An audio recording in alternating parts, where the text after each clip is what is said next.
बिस्मिल्लाहिर्रहमानिर्रहीम। अस्सलाम वालेकुम। आप देख रहे हैं प्रोग्राम न्यूज़ वॉच और मैं हूं जावेद इकबाल। इस प्रोग्राम में हम बात करते हैं दिन भर के अहम वाक़यात और दिन भर की अहम खबरों पर तज्ज़ियात शामिल करते हैं। ऐसा लगता है कि हर गुजरने वाले दिन के साथ पाकिस्तान के लिए मसाइल में इजाफा होता चला जा रहा है, पाकिस्तान के चैलेंजेस में इजाफा होता चला जा रहा है। एक जानिब अदम इस्तेहकाम यानी सियासी अदम इस्तेहकाम पैदा हो रहा है, तो दूसरी जानिब पाकिस्तान के लिए खारजा सतह पर भी कई अहम चैलेंजेस का सामना है। मुत्तहिदा कौमी मूवमेंट ने हुकूमत से अलहदगी इख्तियार कर ली है। यूँ आहिस्ता आहिस्ता अपोजिशन की तादाद में इजाफा होता चला जा रहा है, ताहम हुकूमत अब भी अपने आप को फ़िलहाल आरामदेह इसलिए तसव्वुर करती है कि अददी एतबार से हुकूमत के पास जो वोट्स हैं वो पूरे हैं, बल्कि उससे ज़्यादा हैं। ताहम अब MQM के इस्तीफ़ों के हवाले से सदर आसिफ अली जरदारी के मुल्क वापस पहुंचने तक तमाम के तमाम जितने भी फैसले होने हैं उन्हें रोक दिया गया है। लेकिन इन तमाम चैलेंजेस के साथ साथ पाकिस्तान को खारजा सतह पर भी कई चैलेंजेस का सामना है। पाकिस्तान और अमरीका के आपस में जो ताल्लुकात हैं, जो यकीनी तौर पर एक कशीदगी से गुजर रहे हैं, मुश्किल हालात से गुजर रहे हैं, उन्हीं मुश्किलात में उसी कशीदगी के दौरान अब अफगानिस्तान के अंदर आज पाकिस्तान, अफगानिस्तान और अमरीका के सह फरीकी मुज़ाकरात हो रहे हैं। लेकिन इससे पहले हमने देखा कि इन मुज़ाकरात से पहले पाकिस्तान और अफगानिस्तान के लिए अमरीका के नुमाइंदा खुसूसी मार्क ग्रॉसमैन कहते हैं कि इन मुज़ाकरात में पाकिस्तान पर ही दबाव डाला जाएगा और पाकिस्तान को कुछ अहम पैगामात दिए जाएंगे। क्यों कर ऐसा कहा जा रहा है और क्या कुछ इसमें हो सकता है, और आने वाले दिनों में जो अफगानिस्तान के अंदर मुफाहिमत है वो क्या शक्ल इख्तियार करेगी, इस पर बात करने के लिए हमें ज्वाइन किया है इस्लामाबाद से दिफाई तज्ज़ियाकार हैं और अफगान उमूर पर भी नज़र रखती हैं मोहतरमा सिंबल खान ने। बहुत शुक्रिया सिंबल खान साहिबा, आपने हमें ज्वाइन किया। ये मुज़ाकरात से ठीक एक दिन कबल मार्क ग्रॉसमैन का इस तरह का रवैया जाहिर है कि ये अमेरिका का ही रवैया हम इसको कह सकते हैं। आप क्या समझती हैं सिंबल खान साहिबा कि इस तरह का पैगाम क्यों दिया गया पाकिस्तान को? देखिए, इसके एक दो पहलू इंपॉर्टेंट है। पहली चीज़ तो मेरी नज़र में ये देखनी ज़रूरी है कि उन्होंने कहाँ पे ये बयान दिया। हम पहले भी देख चुके हैं कि बेसिकली जब अफ़गानिस्तान, पाकिस्तान या इंडिया में इस किस्म की जब भी कोई हाई लेवल पर्सनालिटी या हाई लेवल ऑफिशियल जो भी अमेरिका की तरफ से आता है, जो बयानबाजी होती है वहाँ पे जाके, वहाँ पे उस जगह की सेंसिटिविटीज़ को देख के या वहाँ की ऑडियंस को देख के कुछ बातें की जाती हैं। आप ये जानते होंगे कि जो कारज़ाई गवर्नमेंट है उसके साथ पाकिस्तान गवर्नमेंट के हालांकि आपस में जो बाहमी ताल्लुकात हैं उनमें बहुत बेहतरी आई है पिछले 2 साल हमने देखे, लेकिन कारज़ाई गवर्नमेंट जो है वो भी एक जो पूरे अफगानिस्तान में जो एक तरह का इंतशार या फ्रेगमेंटेशन हुई है जिसमें रीजनल एथनिक फ्रेगमेंटेशन है, उनकी जो गवर्नमेंट है उसमें भी उसी का एक रिफ्लेक्शन है। अगर आप काबुल जाएं, आपको उनके साथ अगर आप इंटरेक्ट करें, आपको ये अंदाज़ा होगा कि वो एक कोहीसिव गवर्नमेंट नहीं है, उसमें बहुत सारे डिफरेंट ग्रुप्स हैं जिनके तरह तरह के किस्म के अपने अपने एजेंडाज हैं।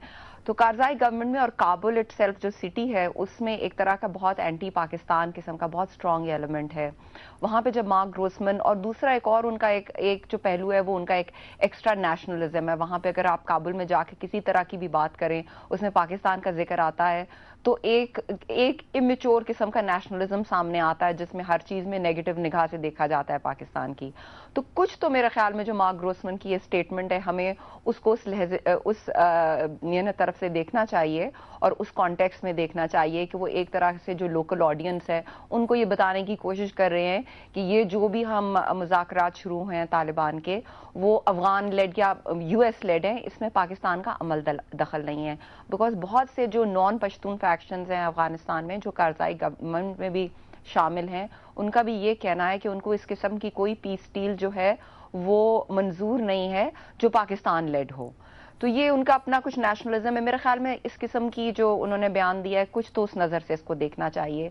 लेकिन साथ साथ ये भी हम जानते हैं कि ये मूवमेंट हुई है US के कुछ ना कुछ तो निगोसिएशंस शुरू हुई हैं तैयब आगा के साथ जो तालिबान के एक काफ़ी हाई लेवल नुमाइंदा हैं, ان کے ساتھ میٹنگز ہوئی ہیں جن کو ایکسیپٹ کیا ہے, رابرٹ گیٹس نے بھی ایکسیپٹ کیا ہے جرمنی میں, قطر میں. تو کوئی پریلیمنری کانٹیکٹس تو طالبان گورنمنٹ کے ساتھ اسٹیبلش ہوئے ہیں.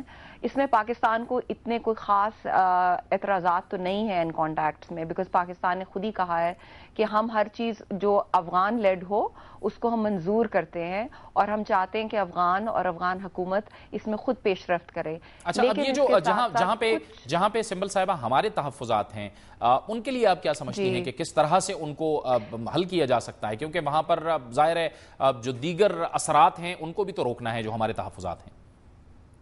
جی بالکل, ہمارے تحفظات یہی تھے جو پچھلے سال سے یہ نیگوسیشنز یا طالبان کے ساتھ مذاکرات کی جب بھی بات ہوئی, وہاں پہ پاکستان نے, جیسے میں نے پہلے کہا, کہ اسی چیز کو مد نظر رکھتے ہوئے کہ جو یہ ایک سینسٹیوٹی آتی ہے افغانستان میں کہ ہم ایسا کوئی جو ہے حل نہیں مانیں گے جو صرف پاکستان یا آؤٹ سائڈ فورسز کی طرف سے آئے, تو پاکستان نے بہت کلیئرلی کہا کہ نہیں, ہم چاہتے ہیں, آپ نے بار بار سنا ہوگا پاکستانی لیڈرز کو یہ کہتے ہوئے, پاکستانی سیکورٹی اسٹیبلشمنٹ کو یہ کہتے ہوئے کہ ہم افغان لیڈ مذاکرات چاہتے ہیں, جو بھی پیس ہو وہ افغان لیڈ ہو.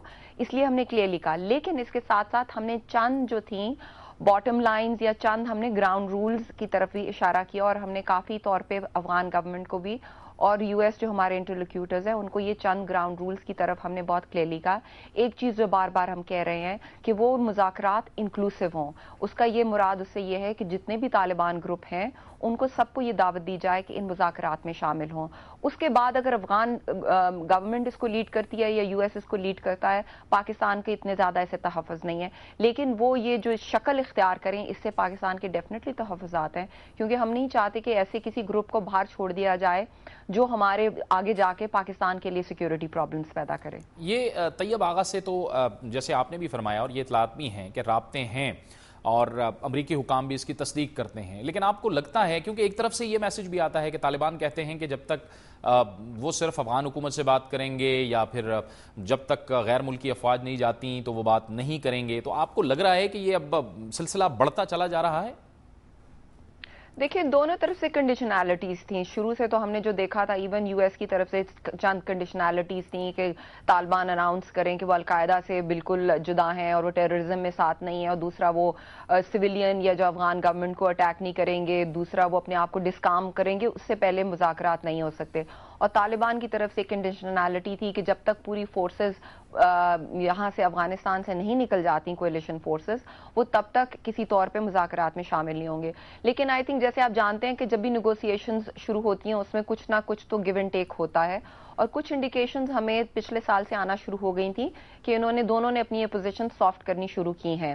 اور یہ جو کنڈیشن تھی کہ طالبان کی طرف سے کہ ساری فورسز جب تک انخلا نہیں ہوگا افغانستان سے وہ بات نہیں کریں گے, اس میں تھوڑی تھوڑی چینجز آنا شروع ہوئی ہیں. تو وہ ڈیفینیٹلی آئی تھنک تھوڑی پیش رفت ہوئی ہے, لیکن یہ چیزیں ایسی نہیں ہوتی کہ آپ نے آج بات کی اور کل کوئی جو ہے اس کے آپ کا حل سامنے آ گیا. یہ ایک پروسیس ہوتا ہے جو پاکستان بھی بہت کین ہے, اور آئی تھنک افغانستان گورنمنٹ خود بھی بہت کین ہے, اور آئی تھنک طالبان میں بھی تھوڑی بہت اس میں انٹرسٹ نظر آنا شروع ہوئی کہ ایٹ لیسٹ یہ جو پروسیس ہے وہ شروع ہو. اور خود امریکی بھی یہی کہنا شروع ہو رہے ہیں, پچھلے سال سے آپ نے دیکھا جب سے پریزیڈنٹ اوباما 2 سال سے آئے ہیں تب سے یہی کہنا شروع کیا ہے انہوں نے بھی کہ اس کا کوئی ملٹری حل نظر آتا. تو اس کا جب آپ یہ کہتے ہیں کہ ایک طرف ملٹری حل نہیں ہے جس چیز کا, تو اس کے آگے تو پھر سوائے سیاسی حل کے اور کوئی دوسرا راستہ نہیں رہ جاتا. تو تینوں جو بھی فریقان ہیں ان میں یہ بات تھوڑی تھوڑی تو آ رہی ہے, لیکن یہ ایک پروسیس ہے جس کو میرے نظر میں ابھی یہ صرف بہت ایک ابتدائی لیول پہ ہے, اور اس کو آگے بڑھنے کے لیے ابھی بہت کام باقی ہے اس کا.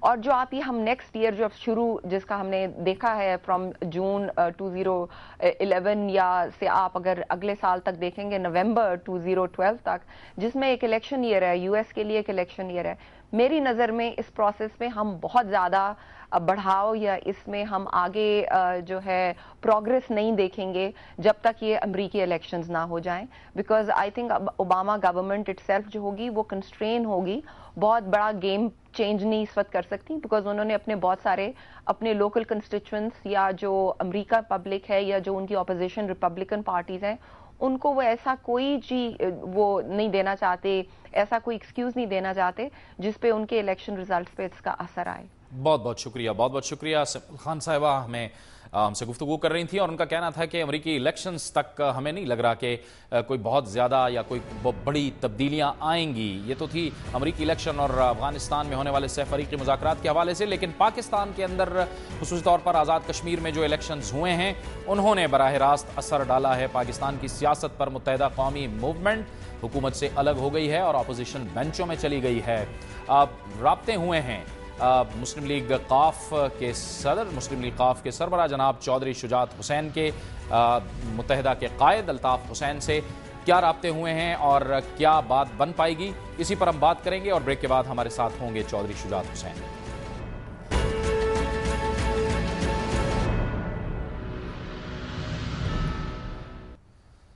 प्रोग्राम न्यूज वॉच में नाज़रीन एक बार फिर आपको खुशामदीद कहते हैं। जालिमाना आमिराना दौरे हुकूमत या हुकूमती रवैया मजीद नहीं चल सकता, क्योंकि अब सही मानों में सूबे और विफाक में हुकूमत को अपोजिशन का सामना करना। जब इत्तेहादीन के जुल्म, जबर और गैर जमहूरी हथकंडों से महफूज नहीं है तो आप अंदाजा लगाएं कि कश्मीर में इन्होंने अपने मुखालिफिन के साथ क्या किया होगा। लिहाजा ये पूरा का पूरा कश्मीर इलेक्शन का प्रोसेस मुतनाज़े है, डिस्प्यूटेड है, इस पे बहुत बड़ा सवालिया निशान है, ये मशकूक हो चुका है। मुत्तहिदा कौमी मूवमेंट अपने फैसले पर कायम है और उसे मनाने के लिए हुकूमत के जो इत्तेहादी हैं उनकी कोशिशें भी जारी हैं, मुस्तकिल जारी हैं। जब कल मुत्तहिदा कौमी मूवमेंट ने बबांग दोहली ऐलान किया कि वो हुकूमत से अलग होती है, तो मुस्लिम लीग काफ के सरबराह जनाब चौधरी शुजात हुसैन का मुत्तहिदा कौमी मूवमेंट के कायद जनाब अल्ताफ हुसैन से राब्ता हुआ और चौधरी शुजात हुसैन ने 12 घंटे की मोहलत का कहा कि 12 घंटे के अंदर अंदर कोशिश की जाएगी कि उनके तहफ़्फ़ुज़ात को दूर किया जाएगा। आज हमने देखा कि कश्मीर कमेटी के चेयरमैन और जमीयत उलमा इस्लाम फजलुर रहमान के सरबराह जनाब मौलाना फजलुर रहमान का भी मुत्तहिदा कौमी मूवमेंट के कायद जनाब अल्ताफ हुसैन से राब्ता हुआ है। मौलाना फजलुर रहमान कहते हैं कि अपोजिशन में आने पर वो उन्हें मुबारकबाद देते हैं और जमहूरियत के इस्तेहकाम के लिए उनकी कोशिशें जारी रहेंगी। इसके साथ साथ हुकूमत की तरफ से इस उम्मीद का इजहार किया जा रहा है कि मुत्तहिदा कौमी मूवमेंट इत्तेहादी थे और इत्तेहादी रहेंगे, लिहाजा फैसला यह किया गया है कि जब तक सदर आसिफ अली जरदारी वतन वापस नहीं पहुंचते इस्तीफे कबूल नहीं किए जाएंगे। सिंध असम्बली सिंध हुकूमत से भी इस्तीफे दिए मुत्तहिदा कौमी मूवमेंट के वज़रा और एडवाइजर्स ने और वफाकी हुकूमत से भी उन्होंने इस्तीफे दिए हैं। पाकिस्तान की सियासत में अचानक ये तेज़ी आई है। मुत्तहिदा कौमी मूवमेंट का ये फैसला आज़ाद कश्मीर इलेक्शन से मुताल्लिक़ था। आज़ाद कश्मीर इलेक्शन की 2 सीटों के हवाले से जो बात हुई थी मुत्तहिदा कौमी मूवमेंट के साथ, मुत्तहिदा कौमी मूवमेंट ये कहती है कि उन्हें 1 सीट से दस्तबरदार होने को कहा जा रहा था, इस बुनियाद पर उन्होंने फैसला किया है। गुज़िश्ता रोज़ पाकिस्तान मुस्लिम लीग के सरबराह जनाब चौधरी शुजात हुसैन का मुत्तहिदा कौमी मूवमेंट के कायद जनाब अल्ताफ हुसैन से राब्ता हुआ है। क्या किरदार अदा कर सकते हैं जनाब चौधरी शुजात हुसैन और क्या वो मना लेंगे मुत्तहिदा कौमी मूवमेंट को, क्योंकि अब मुस्लिम लीग काफ खुद हुकूमत की इत्तेहादी है। इन तमाम मामलात पर बात करने के लिए हमें ज्वाइन किया है टेलीफोन लाइन पर पाकिस्तान मुस्लिम लीग के सरबराह जनाब चौधरी शुजात हुसैन ने। बहुत बहुत शुक्रिया चौधरी साहब, आपने हमें ज्वाइन किया। चौधरी साहब, ये एक बड़ी दिलचस्प सूरत हाल है। एक वक्त था जब आप अपोजिशन में थे, मुत्तहिदा कौमी मूवमेंट हुकूमत में थी, जमीयत उलमा इस्लाम हुकूमत में थी, मुस्लिम लीग नून भी हुकूमत के साथ थी, उसको सपोर्ट बहरहाल कर रही थी। आज आप हुकूमत में हैं और ये तमाम जमातें बाहर हैं हुकूमत से।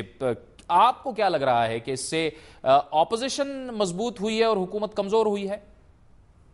देखिए, सियासत में ऐसा होता ही रहता है, कोई अपोजिशन में हो या गवर्नमेंट में हो, तो ये तो सिलसिला चलता रहता है। ये तो जमहूरियत की एक रूल है कि जो अगर कोई अपोजिशन में हो, मुस्लिम अपोजिशन करें तो बड़ी बात क्या है। चौधरी साहब, आपका भी गुज़िश्ता रोज़ राब्ता हुआ था जनाब अल्ताफ हुसैन साहब से, 12 घंटे का आपने कहा भी था। उस हवाले से कोई पेशरफ्त हुई है, कोई बातचीत हुई है, कुछ बेहतरी की जानिब कोई फिजा बनी है? गवर्नमेंट की तरफ से तो हो पाई है, क्योंकि मैंने प्राइम मिनिस्टर साहब को मैं कल मिला था तो उन्होंने कहा था कि नहीं, हम चाहते हैं कि जो कोऑर्डिनेशन न होने की वजह से कुछ अगर गलतफहमी पैदा हुई है तो उसको दूर कर लिया जाएगा। पाकिस्तान की सियासत में चौधरी साहब आपका बड़ा अहम किरदार है और जाहिर है इस वक्त जो आपने राब्ता किया है ये बड़ी अहम जिम्मेदारी है। आप क्या कहेंगे, हुकूमत को क्या मशवरा देंगे कि वो मुत्तहिदा कौमी मूवमेंट को किस तरह से मनाए? इतनी आसानी से तो नहीं मानेंगे बहरहाल, क्योंकि जिस तरीके से उन्होंने एकदम सारा कुछ किया है, तो इसके बाद उनसे बातचीत तो करनी पड़ेगी। पीपल्स पार्टी को क्या मशवरा देंगे आपके, वो क्या करे? वो एमक्यूएम को मनाने में जाहिर है कि उनका भी इंटरेस्ट होना चाहिए, और है भी, बाकी सबका भी है, क्योंकि बड़ा अच्छी तरीके से चल रहा था काम। बजट आपने देखा कितने खुशसलूकी से मरला तय हुआ, और आगे भी इंशाल्लाह इसी तरीके से होना चाहिए।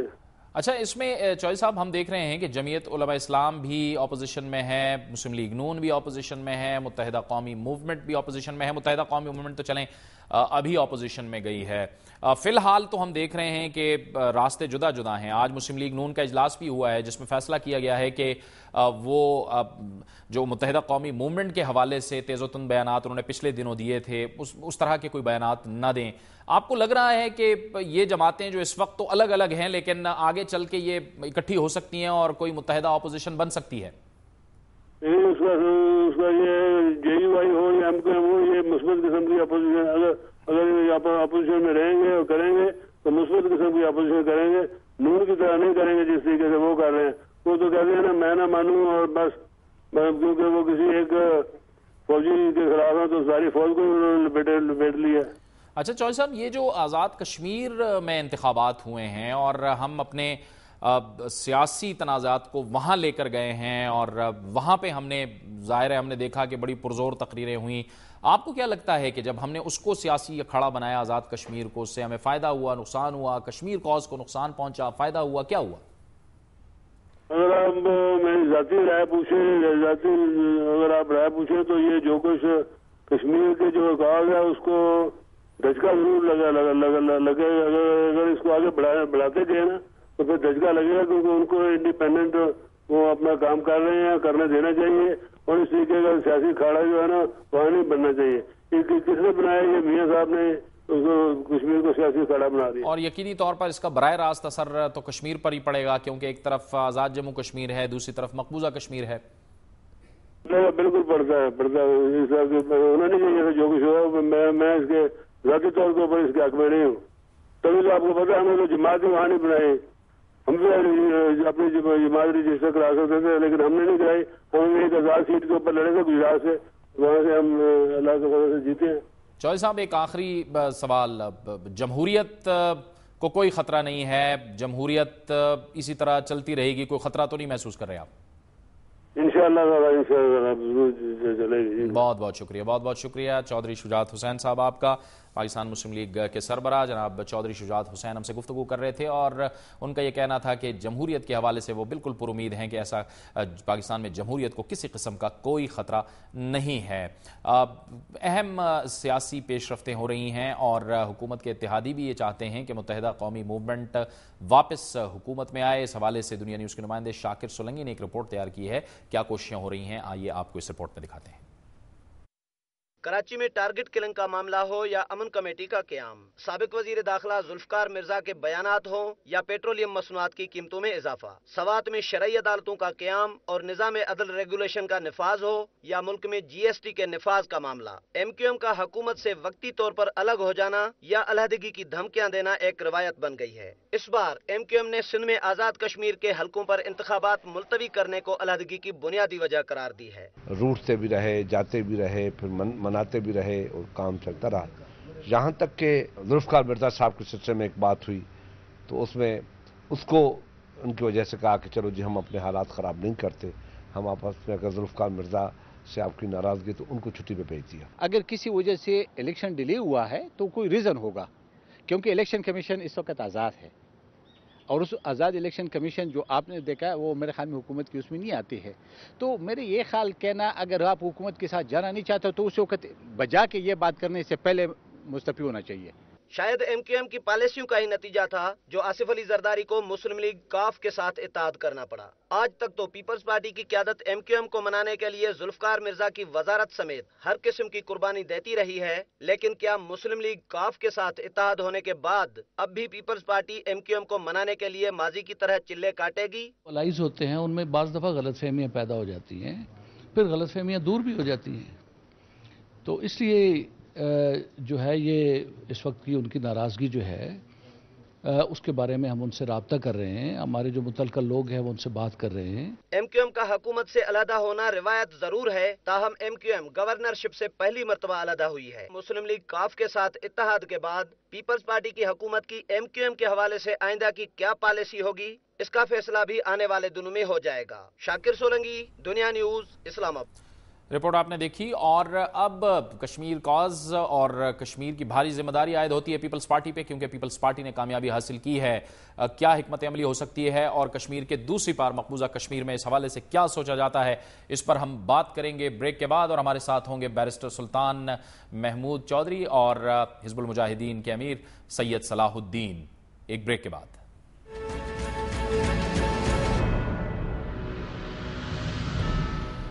प्रोग्राम न्यूज़ वॉच में नाज़रीन एक बार फिर आपको खुशामदीद कहते हैं। आज़ाद कश्मीर इलेक्शन जहां पर एक तरफ सियासी तब्दीलियों का बाइस बने हैं, तो दूसरी जानिब हम देख रहे हैं कि पीपल्स पार्टी ने आज़ाद कश्मीर के इंतखाबात में अक्सरियत हासिल की है और अब पीपल्स पार्टी पर बड़ी भारी जिम्मेदारी आयद होती है कि वो किस तरह से आज़ाद कश्मीर के और मकबूजा कश्मीर और कश्मीर कॉज को लेकर आगे बढ़ता है। इसके साथ साथ आज हमने देखा है कि आज़ाद कश्मीर के वज़ीर आज़म मुस्लिम कॉन्फ्रेंस के सरबराह जनाब सरदार अतीक अहमद ख़ान को काज़ाकिस्तान में होने वाली एक कॉन्फ्रेंस से रोक दिया गया ऐन उस वक्त जब वो एयरपोर्ट पहुंचे थे। उसके जवाब में सरदार अतीक अहमद ने पीपल्स पार्टी पर धांधली का इल्ज़ाम आयद किया है। ये वो कॉन्फ्रेंस थी जो सरदार अतीक अहमद कहते हैं कि उन्हीं की तजवीज़ पर काज़ाकिस्तान में इस्लामी ममालिक की तंजीम ने इसका इनेकाद किया था। OIC की जानिब से इस कॉन्फ्रेंस के लिए, इस इजलास के लिए जनाब मीर वाइज उमर फारूक को भी एक दावतनामा भेजा गया था और ये दावतनामा भारत के लिए उस वक्त सख्त सुबकी का बाइस बना, सख्त परेशानी का बाइस बना और भारतीय मीडिया और भारतीय हुकाम में तशवीश पाई गई और एक इस पर शोर उठा जब OIC ने जो दावतनामा मीर वाइज उमर फारूक को लिखा था उसमें कश्मीर को, मकबूजा कश्मीर को मकबूजा वादी लिखा गया था। इस पर भरपूर एहतजाज किया गया था और इसी कॉन्फ्रेंस के लिए सरदार अतीक अहमद को जाना था।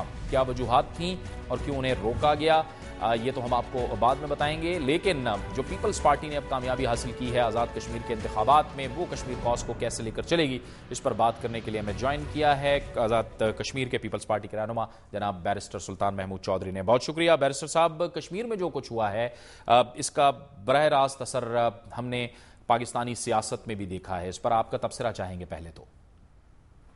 देखिए जी, हम कोई पाकिस्तान से बिल्कुल अलग थलग कोई दूसरा मुल्क तो है नहीं है, इसलिए थोड़ा बहुत तो असर होना लाजमी होता है। बल्कि जब ये इलेक्शन से पहले भी मैं कहता रहा कि ये इलेक्शन की अहमियत दो वजह से है।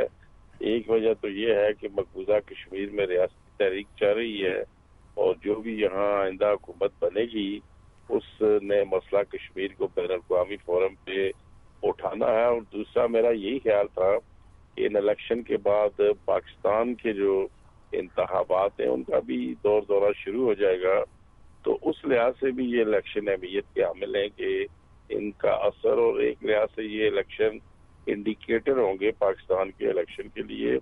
और इसकी आप अहमियत इलेक्शन आफ्टर इलेक्शन नहीं बल्कि बिफोर इलेक्शन भी देखें तो नवाज शरीफ साहब 5-6 दिन वहाँ पे रहे, शहबाज शरीफ साहब 2-3 दिन गए, फिर 3 दिन पाकिस्तान के वज़ीर आज़म को भी जाना पड़ा। तो ये एक लिहाज से ये पहले से ही एक मोमेंटम बना हुआ था और ये उसके आफ्टर फैक्ट्स भी उसी तरह नजर आ रहे हैं। ये बैरिस्टर साहब, जिस तरह से सियासी जमातों ने कश्मीर के अंदर मुहिम चलाई है उससे आप मुतमईन हैं? देखा जी, सियासी मैंने जैसे कहा कि हमको पाकिस्तान से अलग तो है नहीं है बिल्कुल, इसलिए मैंने कहा कि जाहिर है यहाँ की जो सियासत है, यहाँ की जो पॉलिटिकल पार्टीज हैं, जो यहाँ की लीडरशिप है, उसका असर आज़ाद कश्मीर तो कुजा मकबूजा कश्मीर में भी पड़ता है। अगर यहाँ बेहतर हालात होते हैं, वहाँ के लोगों को हौसला होता है, वो एक लिहाज से जो उनकी इंडिजिनस मूवमेंट है उसे तेज करते हैं, और जब यहाँ कोई अच्छी खबर नहीं मिलती तो वहाँ भी होता है। तो इसलिए हम समझते हैं कि हम कोई उस तरह पाकिस्तान से अलग थलग तो है नहीं है, हम पाकिस्तान को ही अपनी मंजिल समझते हैं। और इसी तरह UN के जो रेजोल्यूशंस हैं वहाँ भी चाहे यही है। तो मैं समझता हूँ कि इस लिहाज से جو پاکستان کی سیاست کا وہاں پہ اثر ہے، تو ظاہر ہے وہاں کا الیکشن کا اثر بھی یہاں پر پڑنا ایک لازمی عمل ہے۔ اچھا، یہ بیرسٹر صاحب سردار عتیق احمد صاحب جا رہے تھے قازقستان ایک کانفرنس کے لیے، آپ کے بھی علم میں یہ بات آئی ہوگی، انہیں کیوں روکا گیا ہے؟ میرے علم میں تو یہ ہے کہ ان کو وہ یوسف رضا گیلانی نے جانے کے لیے اسپیشل جہاز کی پیشکش کی ہے۔ اچھا، لیکن اب انہوں نے الزام بھی عائد کیا ہے کہ پیپلز پارٹی نے بھی دھاندلی کی ہے، مسلم لیگ نون نے بھی دھاندلی کی ہے۔ دیکھیں جی، بات یہ ہے کہ سردار عتیق نے ایک تو خود غلط فیصلہ کیا کہ الیکشن 4 مہینے پہلے اگر جس طرح میرے ساتھ ان کی بات ہوئی تھی ہو جاتے تو شاید ان کی پوزیشن اس سے بہتر ہوتی، لیکن انہوں نے الیکشن کی تاخیر کی، وہاں پر نون کا قیام آیا، پھر نون نے وہاں پہ، اب مسلم کانفرنس بنیادی طور پہ وہاں پر مسلم لیگ کا ہی حصہ تھی، اور ظاہر ہے جب اس کا حصہ تھی تو وہ ایک ہی سکے کے 2 رخ ہیں، تو ظاہر ہے ایک نے دوسرے کی کاسٹ پر ختم ہونا تھا۔ میں تو یہ بھی خوش نصیبی سمجھتا ہوں کہ عتیق صاحب کی یہ 4 سیٹیں آ گئی ہیں، میرا خیال ہے اگلے الیکشن میں تو مسلم کانفرنس کی 1 سیٹ بھی شاید نہ ہو، چونکہ وہاں پہ جب پاکستان کی پارٹیز ہیں، بڑی لیڈرشپ آ جاتی ہے تو وہاں پہ پھر لوکل پارٹی کی گنجائش اس لیے بھی نہیں رہتی کہ ایک تو یہ ہے کہ ہماری 12 نشستیں پاکستان میں مہاجرین کے لیے وہ ہم نے کشمیر کی وجہ سے رکھی ہوئی ہیں، ظاہر ہے وہاں پر بھی جو پاکستان کی پولیٹیکل پارٹیز ہوتی ہیں ان کا اثر ہوتا ہے، تو اس لیے میں سمجھتا ہوں کہ سردار عتیق صاحب ایک ویسے ہی مبالغہ کر رہے ہیں، وہ 2 چکے سے ہو چکے تھے، اور پیپلز پارٹی چونکہ ہمارے پچھلے الیکشن میں خلاف تھے اور ہم 2 حصوں میں تھے، اب ہم اکٹھے ہو گئے اور وہ 2 حصوں میں ہو گئے، یہ ایک بڑا سیدھی سادی سی اور کوئی ہمیں گفتگو میں جوائن کیا ہے حزب المجاہدین کے سربراہ جناب سید صلاح الدین نے۔ سید صلاح الدین صاحب، آپ کو بھی خوش آمدید کہتے ہیں۔ صلاح الدین صاحب، آپ کیسے دیکھ رہے ہیں اس بار الیکشنز کو، اور وہاں مقبوضہ کشمیر کے اندر کیا سوچ پائی جاتی ہے اس حوالے سے؟ اللہ الرحمن الرحیم۔ محترم، ہمیں آزاد کشمیر کے سیاسی دنگل سے کوئی زیادہ دلچسپی نہیں ہے، البتہ ضرور یہ دلچسپی رکھتے ہیں کہ جو بھی حکومت یہاں پر آئے، جس پارٹی کی بھی گورنمنٹ آئے، وہ اپنے آپ کو بیس کیمپ کی حکومت سمجھ کر تحریک آزادی کشمیر کے وہ تقاضا پورے کرنے کی کوشش کرے جو اس کا فرض بنتا ہے۔ آزاد کشمیر کی حکومتوں کا دعویٰ رہا ہے اور آج بھی ہے کہ وہ تحریک آزادی کشمیر کے لیے بیس کیمپ کا کردار ادا کر رہی ہیں، لیکن صحیح تو یہی ہے، ہمیں تحریک آزادی کشمیر کے حوالے سے آزاد کشمیر کی حکومتوں کے کردار کے بارے میں کوئی اطمینان نہیں ہے۔ ہم یہی توقع رکھیں کہ یہ جو نئی حکومت بنے گی یا آئے گی وہ تحریک آزادی۔ اچھا صلاح الدین صاحب، کیا صورتحال ہے مقبوضہ کشمیر کے اندر؟ جو ایک تحریک چل رہی تھی اس میں ایک بار پھر طاقت آ رہی ہے، توانائی آ رہی ہے؟ آج اللہ تعالیٰ کا احسان ہے، 9/11 کے بعد یہ جو ایک تاثر پیدا ہوا تھا کہ عالمی سطح پر جہادی تحریکوں کے خلاف ایک اعلانی جنگ ہوا ہے، اس کے نتیجے میں تحریک آزادی کشمیر بھی متاثر ہوگی۔ اللہ تعالیٰ کا احسان ہے، چشم فلک نے دیکھا اور تاریخ نے رقم کیا کہ اندر جموں کشمیر کے سرزمین پر یہ تحریک بہت آگے بڑھ گئی، بالخصوص گزشتہ 3 سال کے دوران 2008، 2009 اور 2010 میں وہاں جموں کشمیر کے عوام بھارت کے فوجی تسلط کے خلاف، بھارتی فوجی مظالم کے خلاف، انسانی حقوق کی پامالی کے خلاف سڑکوں پر نکل آئے ہیں۔ 15 18 لوگ وہاں کے عیدگاہوں میں جمع ہو گئے ہیں اور انہوں نے بھارت سے آزادی کا مطالبہ کیا ہے۔ آج بھی وہاں کے لوگ اللہ تعالیٰ کے فضل سے رات دن اور صبح شام بھارت کے خلاف اپنے غم غصے اور بھارت ناجائز تسلط کے خلاف اپنے احتجاج کو ریکارڈ کروا رہے ہیں۔ ہم سمجھ رہے ہیں کہ انشاءاللہ العزیز سیاسی، سفارتی اور عسکری سطح پر بیرسٹر صاحب، پیپلز پارٹی پر بڑی اہم ذمہ داری آئی ہے، کشمیر کاز کو کیسے لے کر چلیں گے آپ؟ دیکھیں جی، ہم انشاءاللہ آلریڈی آصف علی زرداری صاحب کی یہاں پر ریکنسیلیشن کی پالیسی ہے اور ہم آزاد کشمیر میں بھی اس کو ایکسٹینڈ کریں گے، اور ہم سردار عتیق صاحب سمیت سب جماعتوں سے بات چیت کریں گے اور سب کو سمجھائیں گے کہ یہ ہمارا الیکشن فیئر ہوئے ہیں اور اس پہ کوئی ایسی بات نہیں ہے. اس الیکشن کے سلسلے میں میاں منظور احمد بھٹو صاحب نے 2 میٹنگز کی. تمام جو تھے وہ پارٹی لیڈرز آئے اور پھر 18ویں امینڈمنٹ کے ذریعے منسٹر کمپیئر نہیں کر سکتے. اگرچہ یہ آزاد کشمیر میں اسٹرکٹلی لاگو نہیں ہوتا چونکہ ہمارا آئین اپنا ہے، لیکن اس کے باوجود جب سے شیڈول آیا کوئی وفاقی وزیر آزاد کشمیر نہیں گیا. جو یوسف رضا گیلانی کو بھی اگر نواز شریف اور شہباز شریف نہ جاتے تو وہ بھی نہ، ان کا بھی جانے کا پروگرام نہیں تھا، وہ ہم نے ایمرجنسی میں بنایا. تو میں سمجھتا ہوں کہ ہم نے تو پوری کوشش کی کہ یہ الیکشن فیئر ہوں، اور جیسے کہ آپ نے بھی کہا کہ اس کا براہ راست افیکٹ تحریک آزادی پر پڑے گا. تو میں سمجھتا ہوں کہ مبالغہ کرنے کی بجائے آپ آگے گورنمنٹ بننے جا رہی ہے. اپوزیشن بھی میں سمجھتا ہوں کہ جمہوری ملکوں میں اتنی ہی امپورٹنٹ ہوتی ہے جتنی کہ گورنمنٹ، لہذا انہیں چاہیے کہ وہ بہتر اور مثبت اپوزیشن. بہت شکریہ بیرسٹر سلطان صاحب آپ کا بھی، اور بہت شکریہ سید صلاح الدین صاحب آپ کا بھی. پروگرام نیوز واچ میں وقت ہوا چاہتا ہے ایک بریک کا، اور بریک کے بعد ہم آپ کو بتائیں گے کہ ملک میں اگر سیاسی عدم استحکام ہے تو وہ کس طرح سے معیشت کے لیے ایک بری خبر بنتی ہے. اور ہمارے ساتھ موجود ہوں گے سابق وزیر خزانہ ڈاکٹر سلمان شاہ.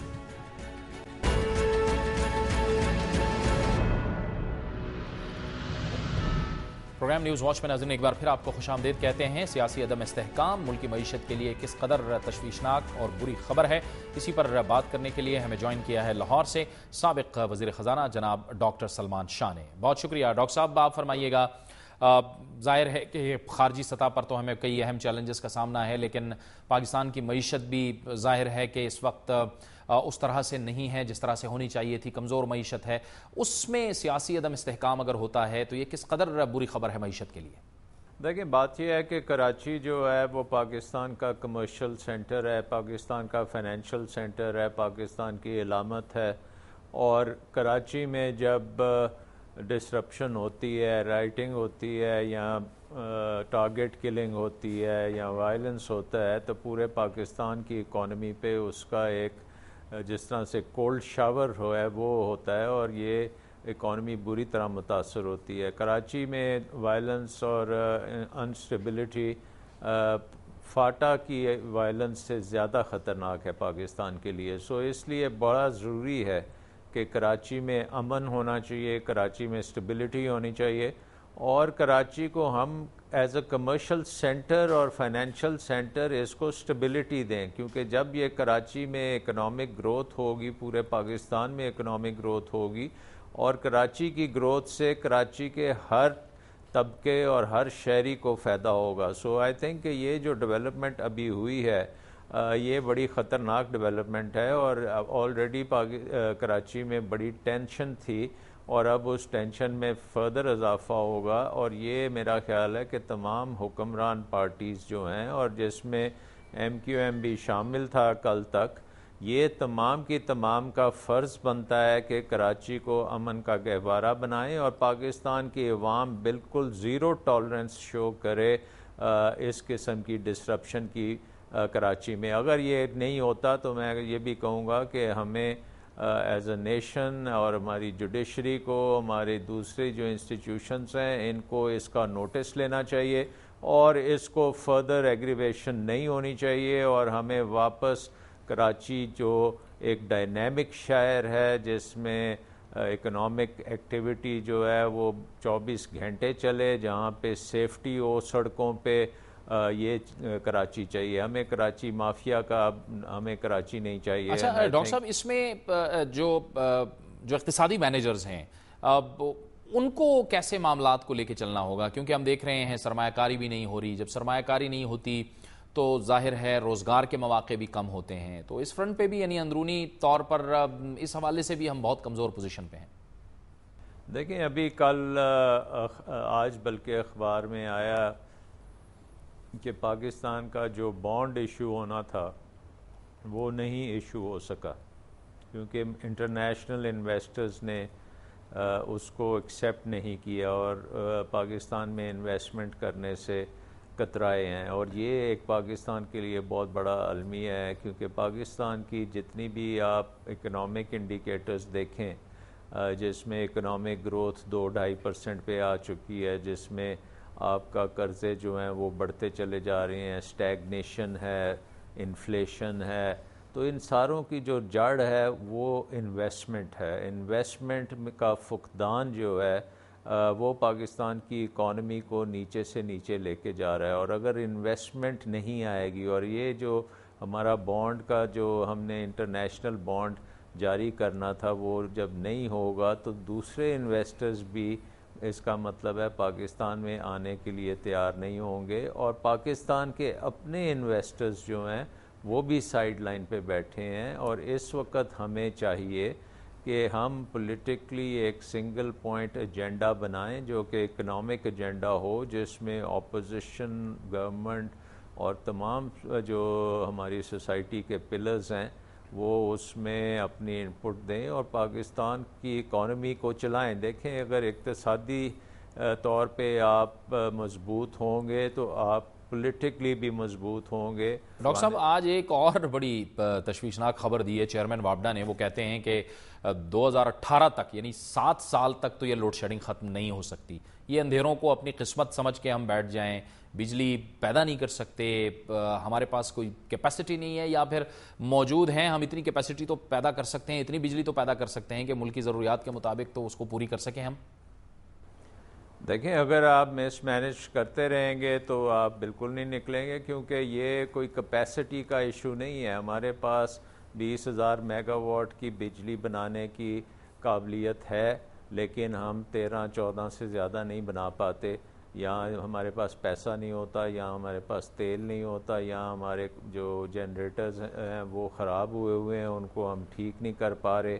اس کے ساتھ ساتھ ہم نے سستی بجلی چاہیے۔ پاکستان کا سب سے بڑا پرابلم یہ نہیں ہے کہ بجلی کی کمی ہے، یہ ہے کہ بجلی بہت مہنگی ہے، اتنی مہنگی ہے کہ حکومت جو ہے وہ تیل امپورٹ ہی نہیں کرتی اور اس سے بجلی بھی نہیں بنتی، اور اس کی وجہ سے لوڈ شیڈنگ ہوتی ہے۔ اگر آپ تیل امپورٹ کر لیں تو وہ بجلی بن سکتی ہے، لیکن وہ بجلی 17-18 روپے پر یونٹ پہ بنتی ہے، اور آپ صارفین سے 8-9 روپے لیتے ہیں، تو وہ حکومت چاہتی ہے کہ وہ بجلی ہی نہ بنے تاکہ اس کو اتنا بڑا بل نہ ادا کرنا پڑے۔ سو اس لیے بڑا ضروری ہے کہ پاکستان میں ہم اپنے بڑے ڈیم بنائیں، ان میں بجلی بنائیں، 1 روپے سے کم یونٹ پہ وہ بجلی بنے گی، تقریباً مفت بجلی ہوگی، ہر گھر میں وہ جائے گی، آپ کی انڈسٹری کو ملے گی، آپ کے ایگریکلچر کو ملے گی، اور آپ سوچ سکتے ہیں کہ کتنی تقویت ملے گی۔ بہت بہت شکریہ، بہت بہت شکریہ جناب ڈاکٹر سلمان شاہ ہمارے ساتھ موجود تھے اور تفصیل سے بتا رہے تھے